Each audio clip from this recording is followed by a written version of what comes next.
Hello, everybody, and welcome back to The Week That Really Was with John McGurk and Sarah Ryan for this week ending the 20th of December, 2024. This is our last podcast episode of the year. We're taking a 2-week hiatus after this because you're all going to be enjoying your Christmases, and Sarah, I presume you're going to be enjoying yours as well. Have you all your shopping done? No. Kind of skidding into the end of the year, like, you know, Indiana Jones going through the closing rock doors of some kind of tomb, John, to be honest. So really tired. Well, your social schedule is so busy that I'm surprised you've time to even do any shopping. Like 12 Christmas parties a week. In the interest of full disclosure, people might be able to tell from the bright that we are recording this on Friday, and I will admit the reason why we weren't recording yesterday is because I was too hungover to talk. Yes, she was. You should have seen her yesterday, folks. She barely could get the sentences out. It was. I felt for her. I really did. Every adult will know you have a kind of a once every 5 year kind of thing. You know, if you're not a complete lunatic, which I'm not. So it was my once every 5 year, and it was awful. Oh well. So what we're going to do this week is we're going to run through the year, and we're going to talk about sort of the stuff that happened in 2024 through the frame of, I set out some predictions at the start of the year for things we thought would happen, and we discussed them in our first podcast. So this being the last one, we'll return to those. But before we do that, there's a couple of things that happened this week that I think merit discussion. I want to talk a little bit about Verona Murphy, if you don't mind becoming Karen Corla, because I think this is really interesting. But before that, you were saying before we started, you were interested in the case of this trainee solicitor who asked lads to subsidise her night out or something like that. Let's talk about that. Yeah, so the gist of it is that there is a solicitor. We won't get into any of too much of the detail because it's a bit unfair, but there was a female solicitor online last week who set up a GoFundMe and accepted money in exchange for photos. Buy me a drink was the gist of it to men, and you were able to buy her a drink via this app in exchange for a photo of her drinking the drink, and then it'd be like, thanks Mick in Ballyhaunis for the pint or whatever, and money kept going. But it went quite viral, and I think in the end it was about 80,000 or 800,000 views before eventually the profile was taken down. But obviously as the night went on, it went from drinks to photos of her ripped tights and stuff like that. And well, I mean, my view is, and this person has a lot of, so I obviously don't know a lot about somebody's political leanings, but they did have, vote left, transfer left on their bio on Twitter. So, we can make certain assumptions about some of their leanings from that, I think. And I think that, we're always told about, the objectification of women and, whatever. And I think if you're someone who wants to be taken seriously in a professional service career, that asking for money in exchange for photos of your ripped tights on a night out is extremely silly. And you disagree though. Yeah, I do. Well, it's not that I disagree. I mean, you ain't going to find on John McGurk's Twitter account, you ain't going to find a big picture of my face kind of going, I'm out for the night out, buy me a drink, ladies. I'm not sure that would work. And I think it would be a little bit embarrassing if I tried. But I just think, because when you told me this story first, I obviously thought it was much more kind of egregious than it was. And I was thinking back, we obviously in last week's podcast, we were talking about Miss Lily Phillips and the way she entertained 100 lads in an afternoon. And is going to do the same with 1,000 apparently in February. And this is just a woman who, it wasn't on OnlyFans, it wasn't any kind of porn site. It was on her Twitter feed. She posted up a picture and said, look, here I am. Obviously, I'm feeling pretty good about how I look. That was implied, not said. Anyone wants to buy me a drink, here's my Revolut. I kind of would imagine it probably started as a joke. That'd be my guess. Yeah, and okay. But I would say, but the issue I have with this in the broader picture is this. You're absolutely right that last week we talked about Lily Phillips. And she had sex with 100 men in whatever period of time it was for her OnlyFans account. And she plans to have sex with 1,000 men in February within a 24-hour period. And we talked about how, that there's a kind of a moral slide in terms of what people think is acceptable, whatever, and that this was awful. But you and I would talk on other issues all the time about the slippery slope and the value and things changing because of, the upper-ended issue. And I think that this is an example of that, in the sense that if Lily Thomas is having sex with 20 or why did I say Lily Thomas again? Lily Phillips. Lily Phillips I don't know. is having sex with 20. There is some poor Lily Thomas out there. We apologize. I know. Sorry, Lily. But with 100 men in whatever period of time, the bar for what we kind of accept is hard. So then at the bottom rung of the ladder, they're taking a few photos of your ripped tights and yourself sexually provocatively, drinking beers and taking money for it is not that big of a deal, and it's all a bit of a laugh.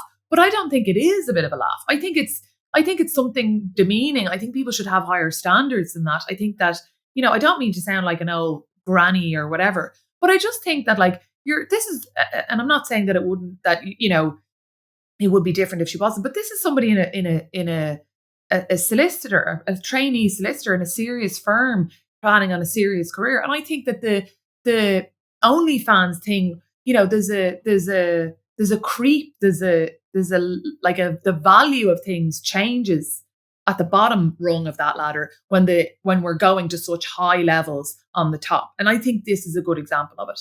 If that girl can get money on her OnlyFans for having sex with 100 men and whatever, well, then why can't we get money for our photos of our ripped tights? Sure, it's only a bit of a laugh. Well, I don't think it is a laugh. I think it's demeaning to women. I think it's encouraging a kind of a transactional relationship between men and women online that's kind of funny and jokey. And I think a picture of your tights or a picture of you sexually provocatively knocking back a beer, yeah, that's all a bit of a laugh. But I think it's inappropriate. I think the people should have some standards about this kind of stuff. And I think the standards are going completely being lost because of what we're willing to accept at the top level. Yeah, it's funny. Laura Perrins had a piece this morning on Gript about how marriage rates have fallen by 30% since the 1960s. And I keep coming back to the research that's been done in the US about how what they call the sex recession, which is where basically young people are spending so much time on the internet that they're not going out and doing kind of things their parents wouldn't want them to do anymore. And the actual relationships between young men and young women have collapsed while at the same time there's been this absolute explosion in OnlyFans, TikTok, Instagram, AI girlfriends, AI boyfriends. And it's kind of become a substitute for real relationships. I think of the solicitor that you're talking about, and she's there and she's posting, buy me a drink, wink, wink.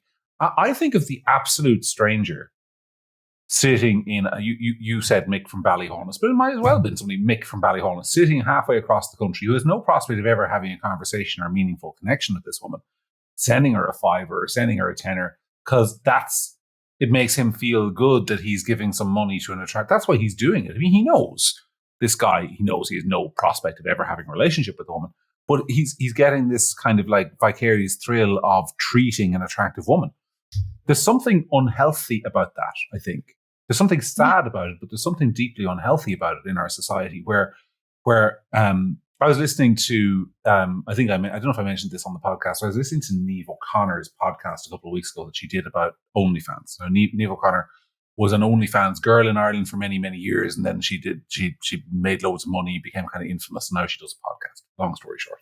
And she had two other Irish girls who'd done OnlyFans on with her. And she was talking about this. She was talking about all the lonely guys who just kind of seem to want that connection with a woman, even though it's a completely fake connection where they're sending money in return for, and sometimes it's not even sort of filthy stuff. Sometimes it's just conversation and chat. I think that's really sad. So as regards to what the young woman in this case did, I mean, I honestly think it may have started out as an innocent joke. Which kind of got out of hand. And I see she's now deleted her account. But I think it speaks more to a kind of phenomenon of something that's going on in society than it does to this particular woman. I mean, look, I take your point. Posting pictures of your ripped tights, whatever, that's very tame compared to what's on the internet, though, in a lot of places. I mean, just go over to Lily Phillips' Twitter account if you want to see something more than ripped tights. I mean, that's the world we live in, unfortunately, isn't it?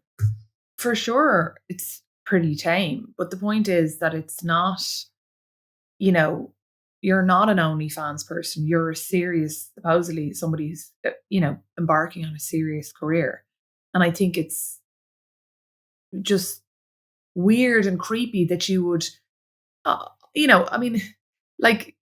people will always say about this girl Lily and her having sex with men or whatever, that they're all taking advantage of her or whatever, but it's also taking advantage. She's not taking their money.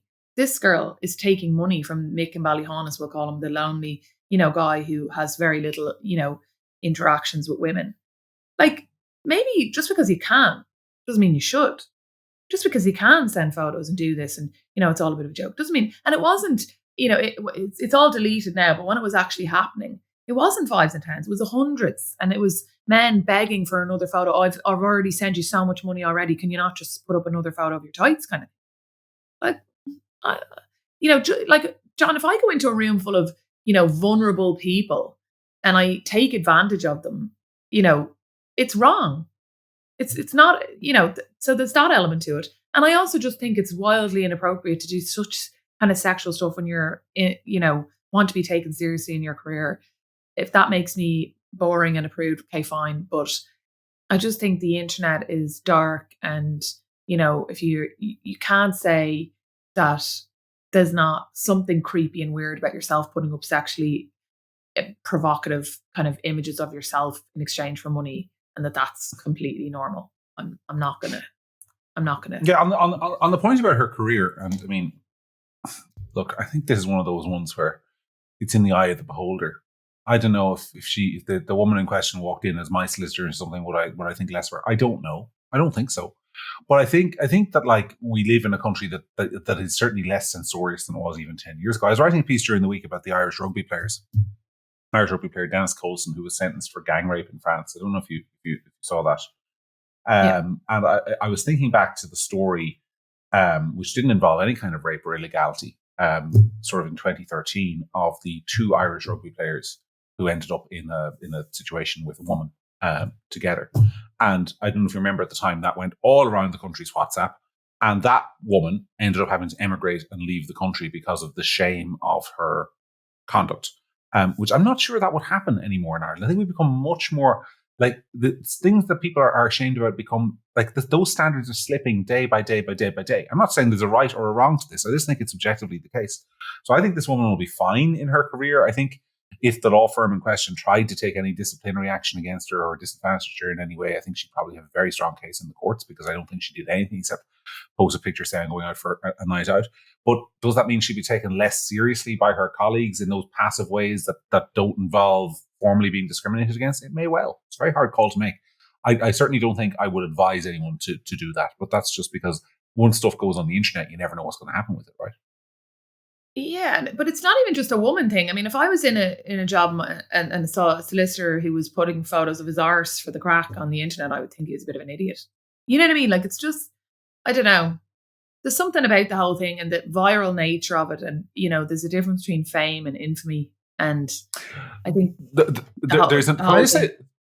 I just say before we move on, there's one other element to this as well, which I think is culturally very interesting and very relevant, which is the why of why these people would do that. I'm not speaking about any particular woman here, but I notice now that if I scroll on my Instagram or if I scroll through TikTok, and I'm an Instagram, I don't post pictures of myself, but you're I a have lurker. It, so I can like. You're a lurker.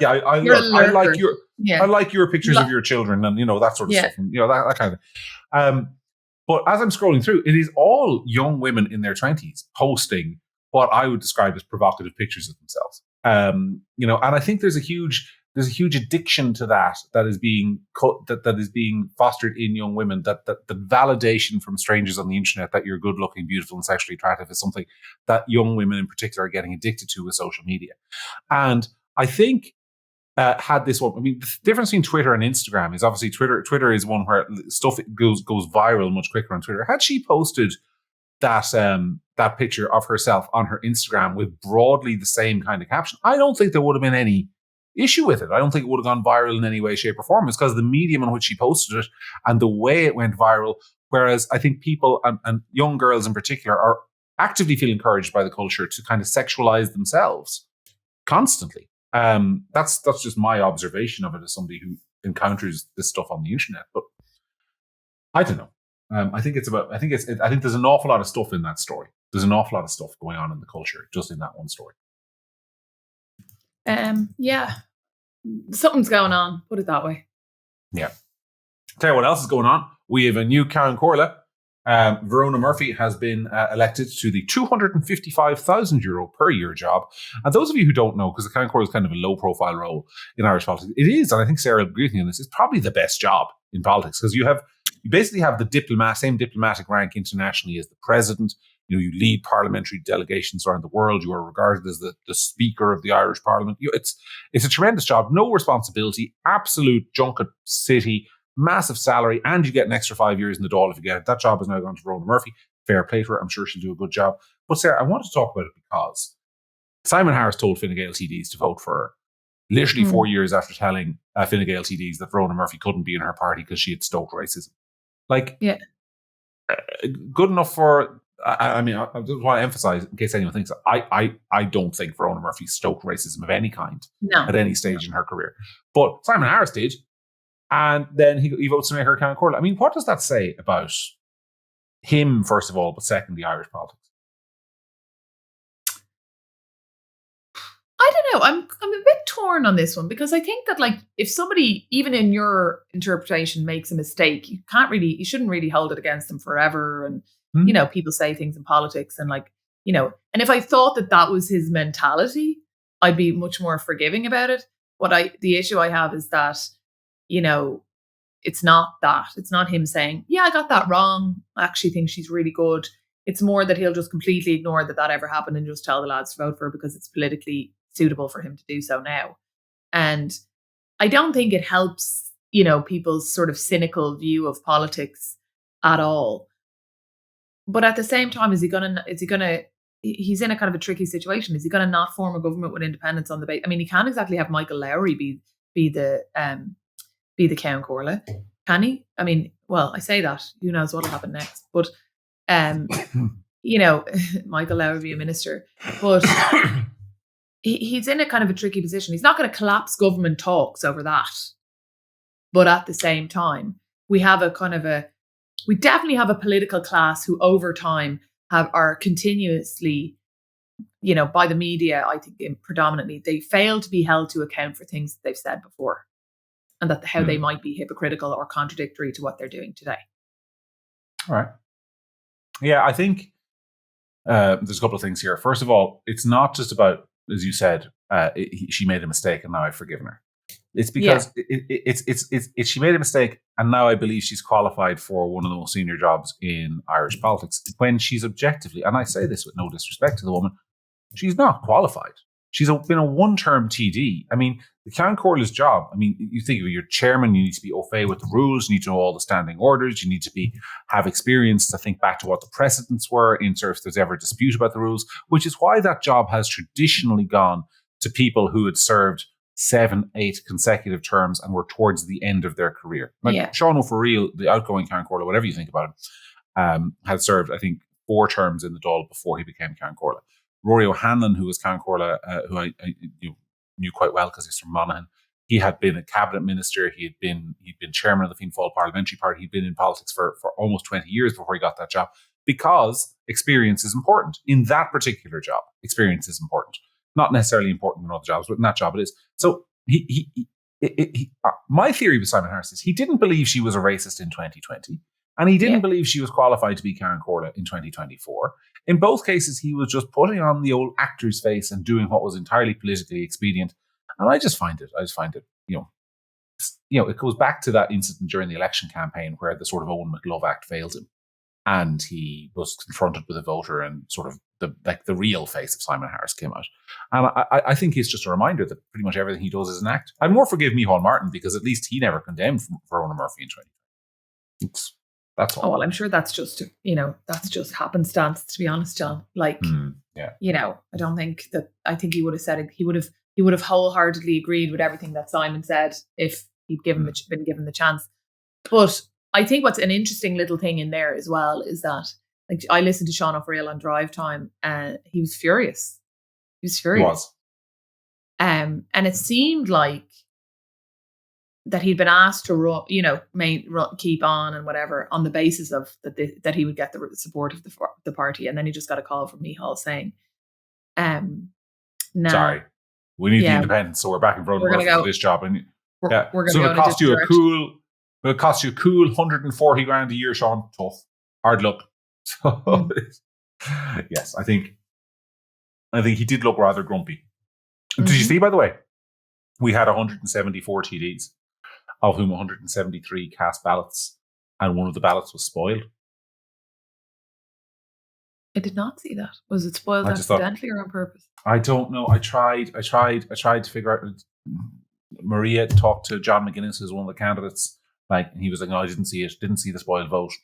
I don't know. I wanted to figure out. I wanted to do a whole story about like how that vote was spoiled. It'd be super fun if it was spoiled by accident. Yes. But I just don't see who would spoil their vote. I just don't see who would spoil their vote deliberately in the Oireachtas. I mean, people who get to that. I think it probably was an accident, but we don't know. So we'll have to leave it there. Was there anything else before we move on that struck you about the opening day of the new term? No, I mean, it's a nice day for people and their families, and like lots of people, I'm as we know from this podcast, I have a soft spot for politicians in general. So, a lot of people who would have gotten there, and some I know personally would have been working for a long, long, long time to become a TD, years, and really putting in the work. So I think it's nice.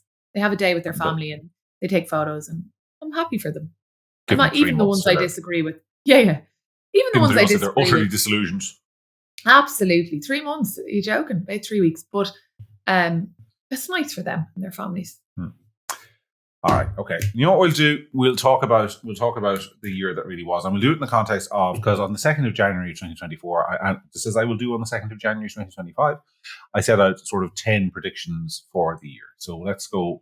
Are you only doing this now, John, though, because you got a load of them right, or are you like, No, I promise you, I'll do the same at the end of next year, and next year's final podcast, and we'll see if I got this year's right. I'm doing it because it was an interesting year, and it's actually a good structured way to go through it.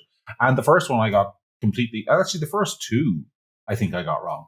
So let's start with the first one. I said President Biden will be, contrary to expectations, re-elected.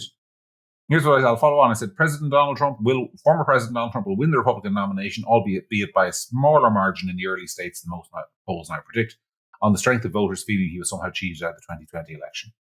Trump's legal woes and chronic inability to stay on message for 5 minutes will prove Biden's best friend. It'll be a stability versus chaos election, and a slightly improving US economy by the end of the year will be enough for Biden to overcome his own handicaps.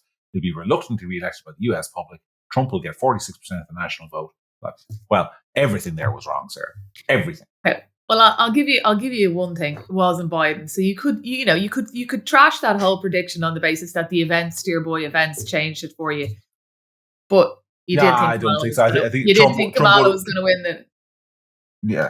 Yeah. Trump would have won by more if Biden had stayed on the ballot. So that was just completely and utterly wrong. But obviously 2025 now is going to be dominated by the Trump presidency. That is the biggest single world event that's going to happen, is the inauguration of Donald Trump on the 20th of January, and we'll see how that goes. I mean, I think we've seen in recent days some of the tensions already unfolding there, where you had Elon Musk essentially tank or help to tank a Republican spending bill in the House of Representatives. And I know people will say Trump came out against it, but Musk was out against it before Trump was out against it, and I thought that was very significant. So yeah, I mean, it's going to be a very key year in terms of the Middle East, Ukraine, global affairs, just by focus on the fact that Donald Trump is in office, and this will be his most powerful year, because it'll be the year when he becomes president for the second time. He'll be at the height of his powers in 2025. So what do you expect from him? I don't know what I expect. I mean, the joke of this podcast has been that I've had to perform as the kind of way more pro-Trump than I really am, just because you have Trump derangements in them, and I've had to counterbalance it on the podcast and become a kind of a hat-wearing lunatic. But I've always felt that if Trump was elected, first and foremost, that Trump was the best person to make significant steps, or take significant steps towards peace in the Middle East and in the Ukraine. And I think I still think that that's probable. I don't think Kamala Harris or Joe Biden would have been able to do what I hope will be able to do. And whatever side anybody wants to be on or whatever is irrelevant. I think everybody agrees that the sooner the ceasefire and wars are stopped and people stop dying, the better. And I think that will be a big thing on his agenda. I think that we should be mildly concerned about our own economy for some of the movements that Donald Trump might make. Mm-hmm. But I think that you're right that 2025, he's going to do drastic stuff because he has the power to do so. He has, ideas. He has something to prove. He, was kind of, everybody says was not expecting to win the last time. I think he was expecting to win this time. He knows how it works. The people that he's pulled in around him are better. And I say better in terms of better for him. He's obviously going to be able to work with them better. He's not kind of going in there completely naive. I'm super interested because it's an area that I've always been interested in what Robert F. Kennedy might do regarding food and the crappy additives that are in America, investigations into vaccines for kids. The protocol for children's vaccines in America is absolutely insane compared to the Irish one. I think off the top of my head, there's about 80 different vaccinations in America for kids when there's about 8 in Ireland, something like that.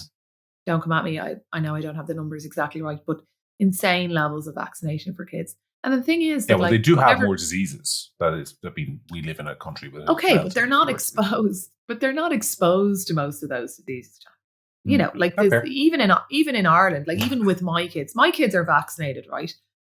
But and we're not going to get into too deep into the vaccination thing. I vaccinated my kids, but I vaccinated my kids on my terms. Okay, I think I've said this to you before. My third child in particular was premature. She was underweight. She wasn't.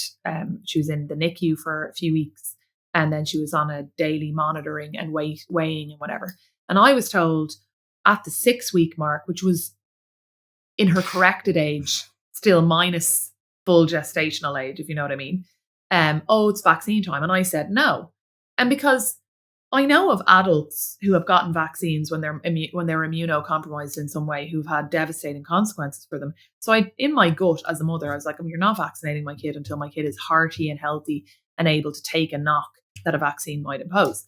And when I brought her in then a few months later into the hospital, because she had a respiratory virus, and she was kind of due by then to get the vaccines, but she hadn't got any vaccines. The way the nurse treated me for her not being vaccinated and putting me into a room on my own or whatever. Now, she got short shrift from me. I'd say she didn't know what hit her with her snarky attitude, and I nearly verbally bitch slapped her into next week for it. But still, she was like, vaccine. And I was like, first of all, she's actually booked in for a vaccine. Second of all, it's none of your business whether I vaccine my kid or not. And the thing is that, if we don't know about vaccines, and let's investigate. Let's put some money into seeing what the effects of this might be. Let's put some money into taking some of those vaccines off if they're not absolutely 100% needed. Why would you be vaccinated? I'm plucking this out of the air. Why would a child be vaccinated for malaria in America? They're not. But if they were, when they're not exposed to malaria, and some of the things they're vaccinated for, John, are things they're not exposed to, not necessary, and part of, obviously, a pharmaceutical company is making money for that. Well, hold on. I mean, you might say that at polio. You might say, you're being vaccinated for polio, even though you don't get it. I mean, we are vaccinated for mumps, even though, as far as I understand it, mumps has all but been eradicated in Ireland. No, my sister had mumps. We were vaccinated in the MMR. I remember there was a shortage of a vaccine when one of my kids was getting vaccines, and it was for, I think it might have been for polio, and they said that it was pretty much eradicated and not really necessary anymore. And I was like, well, if it's the shortage of it and it's not necessary now, why is it necessary ever? Well, the point is that sometimes this disease eradication requires you to be 100% for diseases that you might not be. But that's not the argument. There's a public health element. Of course there is, and I'm all for that. But what I'm saying is, if Robert F. Kennedy Jr. wants to do an investigation in the United States for what their children are being vaccinated with and whatever, maybe that investigation will show up nothing. Great, but let's have it. What is it about that conversation that people are so afraid to have? Well, I think it's because they don't trust Kennedy to not have. But they trust Big Pharma. But they trust Big Pharma to not have an agenda. Look, come on. You asked a question. I'm answering it. Obviously, I think many people will agree with you. Many people will disagree with you on that. And I'm happy to let the chips fall where they may on that one. Let's move on to. But that's what I'm saying. Let the chips fall as they may. Let's have the investigation. Let's have the conversation. Let's have the conversation about food additives and all the other things he wants to talk about. And he'll be right on some, and he'll be wrong on some, and that's fine. Let's have it. I'm just gonna go eat frozen pizza after this with all the additives in it because it's nearly Christmas. I don't care. Anyway. But half the additives in your food, John, aren't in your food because they're not legal in the EU, and they are still legal in America. I know. So I've always said the worst thing of the United States is the food. It is. I mean, you can go to, like, for example, if you're over there, you go to Whole Foods, which is a really great supermarket. You can actually get good food, but it's ridiculously expensive. But what you're buying in Target or any of the other stores, and I'm sorry if you're a Target employee, unlikely listening to this, but the food in Target is junk. And that's even a slightly upmarket supermarket. A lot of what Americans eat and what is offered to them at affordable levels, I don't disagree with you, utter processed junk, which is why so many people, particularly poorer communities, suffer with obesity and all these other issues, and why diabetes in particular is a massive issue. But we're not in disagreement on that. Let's move on to prediction number 2. I'm actually going to combine these next 2 predictions because they go well together. I said Israel's war in Gaza will fail, though the failure may not be readily apparent. I said the difficulty for Israel in its war in Gaza is that it has set up an objective that is ultimately unobtainable, i.e. destroying Hamas, which they could do militarily, but they can't do politically. Over the course of 2024, the war will drag on and Israel will bleed support domestically and in the United States. The latter is as a result of Biden's need to placate his left wing before the election. Sometime before the middle of the year, Israel will declare victory and bring combat operations to an end. By the end of the year, it will be clear that Hamas has survived with heavy costs. So that's one. And then I'll just say about Ukraine. I said the war in Ukraine will not end. Wars cannot end by definition until one side is willing to surrender or both sides are willing to settle for less than they want. At the time of writing, neither Russia nor Ukraine, this was in January 24, have a compelling reason to make peace, nor are they likely to get one in 2024. So I would say I'm going to go with sort of 70% right on those 2 predictions. Yeah. Well, let's talk about them a little bit, because I do think the Israeli war in Gaza has obviously it's succeeded in one level, on the very basic military level. There are no rockets being fired into Israel from Gaza. It has succeeded spectacularly in Hezbollah, in driving Hezbollah back in the north. And obviously the fall of the Syrian regime is massively good news for the Israelis. It's obviously directly linked to their war, takes away the Iranian threat in the region, and it's been a very bad year for Iran. But ultimately, you'd have to say Hamas still exists. Support for Israel has fallen internationally. Maybe you say that's fair. You can say it's unfair, and it's quite difficult to call it a massive and what's the word, unconditional victory, isn't it? Well, I mean, an abominable amount of deaths and barely any hostages returned. So, horrendous death all around. I don't know. I think there's no victory. No, I don't agree. I think 6 months ago, the north of Israel was depopulated because of Hezbollah rockets, and southern Lebanon was entirely occupied by what was regarded as the biggest threat to Israel.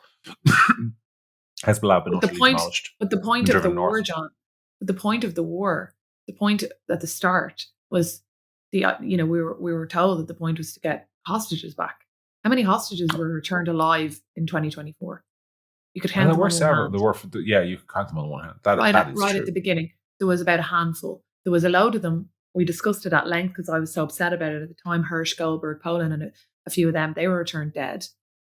And there's still 100 there, dead or alive. We don't know. Probably, I don't know. And tens of thousands of people are dead, and there's no hostages back. So I would say that's a failure.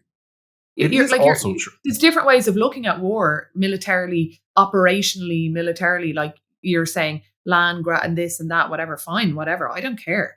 Like what I care about is that I think it's a failure all around. If you didn't get your hostages back, which you claimed was the reason that was the whole point of the start.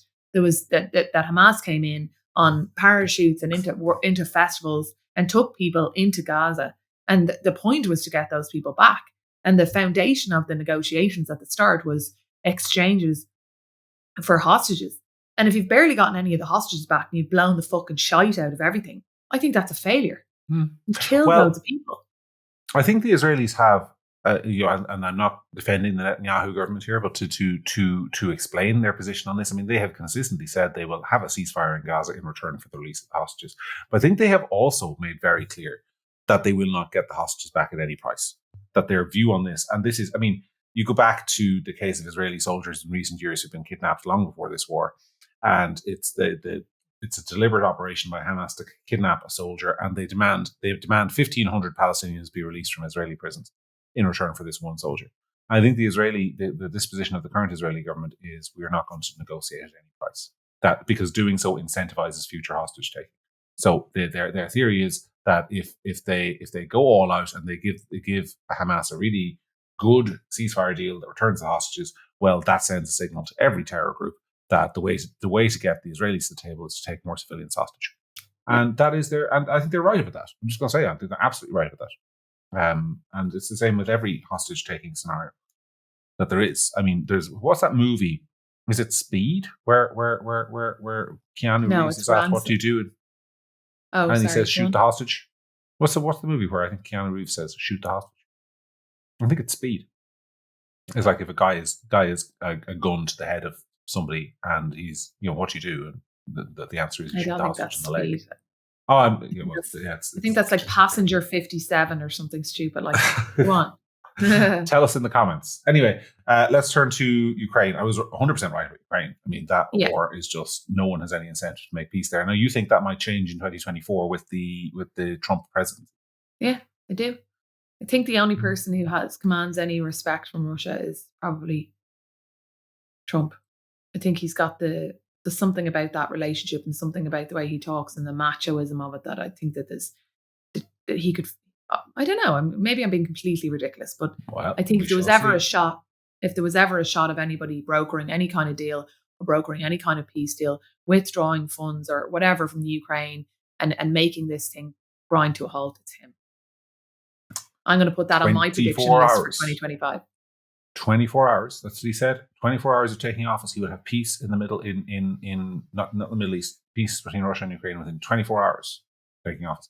Now, I don't know. I'm a huge skeptic of this. I think he will. I think there will be peace. Don't get me wrong. And I will say this. I think there will be peace too. But I think there will be peace because the strategic incentives are changing a little bit. I think the Ukrainians are already kind of aware that. I mean, I just don't think I think they now recognize they don't have the military power to break through the Russian fortifications that have been allowed to be built along the front lines in the south and the east. And I also think they recognize that while, I mean, there's no imminent danger of a massive Russian breakthrough, there's a value in having some kind of security guarantees in return for a ceasefire. Although it was very interesting, I was listening, and I think one of our friends made this point in a WhatsApp group the other day that there's some people saying in the Ukrainian side, as echoed by RTE, that it's a bad idea for the Ukrainians to agree for a ceasefire because the Russians would just come back much stronger in 5 years and finish the job. And I think, as our friend was pointing out, they never make that argument with the Israelis and Hamas, do they? Anyway, look, we will see what happens there. Next prediction was Ireland will have a very good Olympic Games. I don't think we need to spend much time on that, except to say that, I was right there. I said we'd acquire 6 medals by the time of the closing ceremony on August 11th. I think we got more than that. But it was good, though. Well done. I thought... I know I'm brilliant. I was actually going to say we should talk about the athletes because I think it was that was a highlight of the year. I thought and I thought the games themselves. I didn't much like the opening ceremony, but I thought the Olympic Games themselves went off very well, and were a unifying thing that happened in the world this year. I actually forgot about them. It was such a jam-packed year. Yeah, there was so much happening that I completely forgot about that. Yeah, and I think I just blocked out the opening ceremony because it gave me PTSD. Yeah. So here's another one.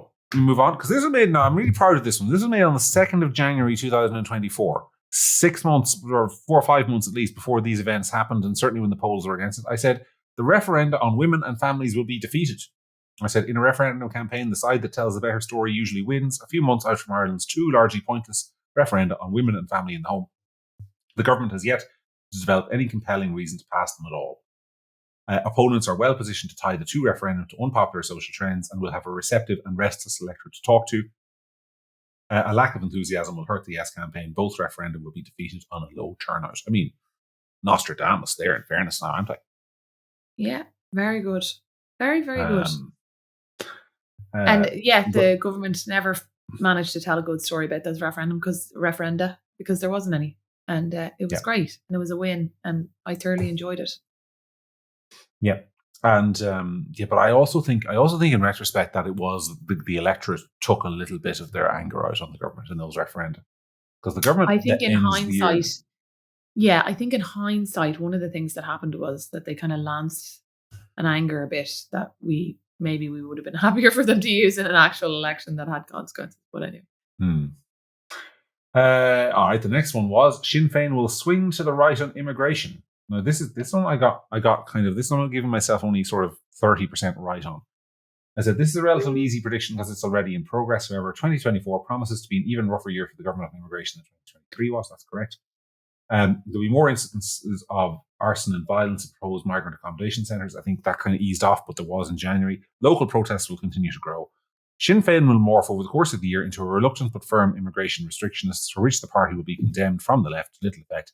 By the end of the year, this was really wrong, Sinn Féin will be touching 40% in some opinion polls. So, I mean, I think, what marks would you give me on that one? Like, obviously the clangor at the end is terrible.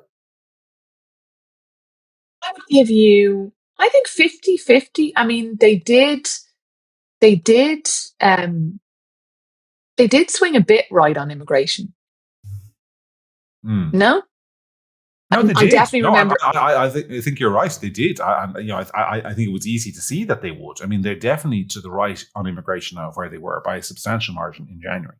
That's true. And I think that they got a lot. They did get flack, because I remember Aon O'Riordan giving out about Sinn Féin's move to the right, and they did get a bit of flack from other left-leaning parties about their change in stance. So I think you've got that broadly right. I think that they didn't go far enough, and it was so mealy-mouthed and kind of tentative that it didn't land with the public. And even though we can get to the general election in a few minutes, I don't think it made any difference to their polling actually in the end. Okay.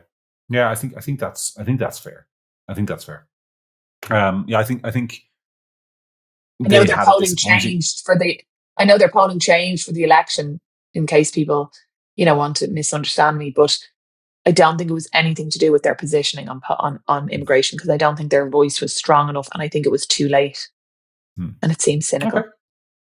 Related to that, I said the Irish right, by which I meant obviously sort of like all those people who are campaigning on immigration and all those sort of issues, would have a disappointing local and European election. I got that one right. And a disappointing general election.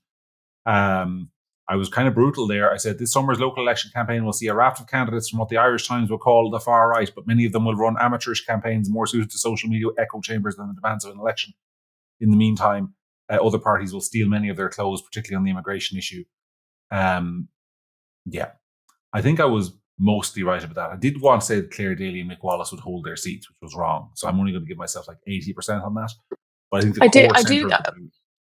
But I also don't think that anybody stole their clothes on the immigration issue. I think the government did.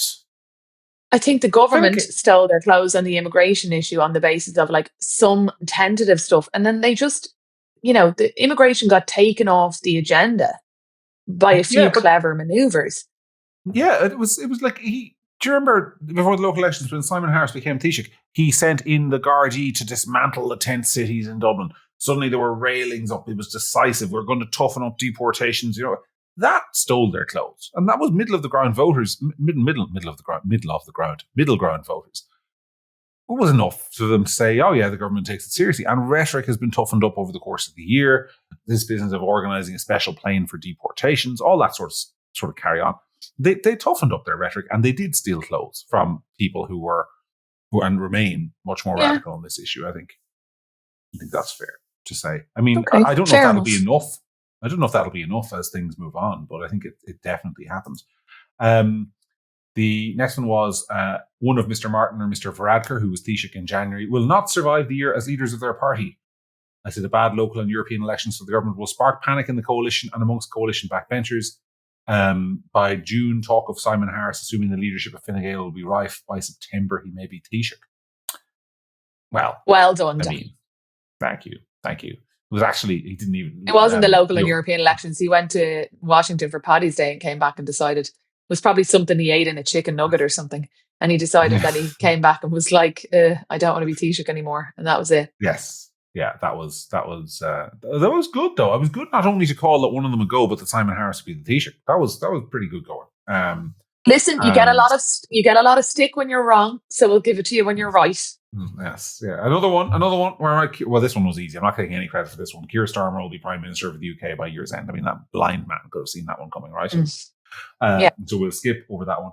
And then we get on to my last one, which was, and this one people would have opposed me on. This one people would have said, absolutely, John, you're completely wrong with this. I said, the hate speech bill will not pass. As the year proceeds, the government will continuously pledge that tough new hate speech laws are on the way, which they did. However, given the resistance to these laws, they will simply never get around to bringing it before the Oireachtas, given that debate might motivate opponents before local elections or referenda.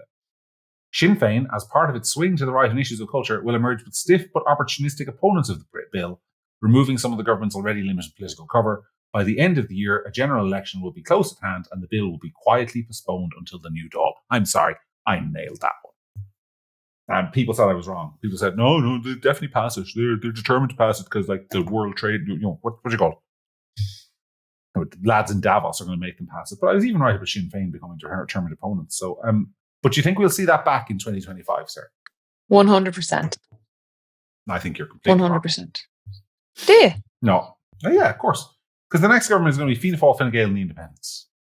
Now, the last government was Fianna Fáil, Fine Gael and the Greens, which meant that when there were cultural issues, the anchor in cabinet was always to the left to make them more extreme and what have you. I don't think there will be any appetite whatsoever for the government to return to that issue, especially with a new Minister for Justice, which you're likely to get. Rumours it might be Dara O'Brien, for example. I just don't see a Fianna Fáil Minister for Justice rushing to bring this kind of thing back with a government propped up by independents. I think it's highly unlikely. That's what I think. But I could be wrong. No, I mean, when you say it like that, yeah, okay, maybe. But it depends very much on, you're making an assumption that justice will go to Fianna Fáil. Well, let's call that one of my predictions for 2025. That Dara O'Brien is Minister for Justice. I prefer if it did, because I think if it goes to Fianna Fáil, it's less likely that the hate speech bill will continue. I think if the Minister for Justice remains within Fine Gael, it will. I think the hate speech bill is much more a child of Fine Gael than Fianna Fáil. I think so. I think Fine Gael have always been a party that's been slightly more open than Fianna Fáil to kind of like the left wing NGOs and what they have to say to them. Because I mean, it's not because it's ideological. It's more that it's relational. The average Fine Gaeler, I think, quite likes the kind of class, caliber of person. They're social betters that are in the NGOs, whereas I think Fianna Fáilers are more intimidated by them and less likely to talk to them. They like Catherine Zappone in Fine Gael. I mean, Simon Coveney loved himself a bit of your friend Catherine Zappone. So, like, that's all I'm saying there. Anyway, that's a good reminder that anyone who's listening happened to go on to Trinity College not to vote for Catherine Zappone in the Senate election, because when she was offered a plum job and asked to come back for questioning about said plum job, she refused to go in front of a committee to answer questions about where that job had come from. But now she wants you to vote for her for the Senate. So, Don, thank you for coming to my TED Talk. Okay. All right. We'll leave it there. That can be your closing message to the public for, I mean, honest to God, you've been on a tear. This week, with your anti-vaccine ranting and your anti-Catherine Zappone ranting, and you're attacking that poor lawyer girl. Oh. Terrible. Well, look, we'll leave it there. Well, look, it's been a heavy year, and I'm quite tired. I'll come back in better spirits, But we say thank you to everybody who listens. My husband, and this person I know is a regular listener, so she will hear this, had somebody approach him the day before yesterday and say, I just realised who your wife is, and I listen to her and John every single week, and I love the podcast. And, where I work, I feel very alone because they're very woke in there. And she said, and makes me feel like, there's people out there who agree with me. And so, who you are, the person listening who approached my husband in the morning Wednesday morning. So on that spirit, I'm just going to wish happy Christmas to Eamon, who stopped me in Newport in County Tipperary the other day as I was coming out of a filling station with, I think, a tin of Diet Coke and a packet of potatoes like a savage. And he came up and he stopped me and said he listened to the podcast and is a huge fan. That meant an awful lot. So thank you. And to the dozens of people who've done that this year, whether it's in in Junction 14 on the motorway, or whether it's been in Dublin or been at a Gript event, we really appreciate it. We are going to take a break for the next 2 weeks because, frankly, you should spend spending time listening to your families tell you about how much they love you rather than listening to Sarah and me rant. And also, there'll be no news and we'll probably be boring. So we will be back the first full week of January. So I think it's the week that starts with the 6th of January. We'll be back at the end of that week. Basically, 2 weeks you'll have to do without us. How will you all survive? I don't know. But we'll be back then. But in the meantime, from Sarah's already said it, but from me and from all the team at Gript, we wish you a very happy Christmas and a very successful and peaceful 2025. And Sarah, can I just say thank you for having been the most wonderful partner on this podcast over the course of the last year, and for being such a dear friend. And a very happy Christmas to you and Keith as well. You too, John. BFFs. Okay. Cool. We'll talk to you later, folks. Have a great one.